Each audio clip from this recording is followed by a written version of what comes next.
नाज़रीन, हर साल पाकिस्तान के 8,000 बच्चों को कैंसर की अद्वियात मुफ्त देने का ऐलान हुकूमत और WHO ने मुआहदे पर दस्तखत कर दिए। WHO के मुताबिक हर साल 4 लाख बच्चे कैंसर जैसे मौसी मरज़ का शिकार हो जाते हैं। फौजिया अली इस्लामाबाद से हमें ज्वाइन कर रही हैं। फौजिया, एक अच्छा इकदाम है, अच्छा फ़ैसला है।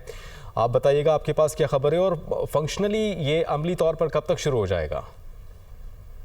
तो बिल्कुल, पाकिस्तान में बदकिस्मती से हर साल हजारों बच्चे कैंसर के मूजी मर्ज में मुब्तला हो जाते हैं और ये एक अच्छा इकदाम हुकूमत पाकिस्तान की जानिब से किया गया है कि पाकिस्तान और आलमी इदारा सेहत के दरमियान बच्चों के कैंसर की अद्वियात मुफ्त कराने का मुआहिदा जो है उस पर दस्तखत किए गए हैं। इस मुआहिदे के तहत पाकिस्तान के हर साल 8,000 बच्चों को कैंसर अद्वियात जो है वो मुफ्त फराहम की जाएंगी।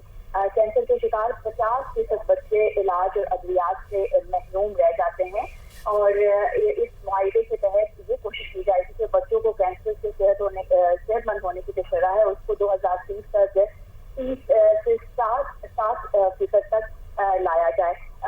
जो वफाकी वज़ीर सेहत मुस्तफ़ा कमाल है, उनका ये कहना है कि पाकिस्तान ग्लोबल प्लेटफॉर्म रहा है, चाइल्डहुड कैंसर मेडिसिन में अब शामिल हो गया है। ये दूसरा मुल्क है और आलमी इदारा सेहत वज़ारत सेहत के साथ मिलकर बहुत जल्द जो तकनीकी और अमली मामले है वो फराहम करेगा और यूनिसेफ अद्वियात की खरीदारी और पाकिस्तान को फराहमी की जिम्मेदारी जो संभालेगा।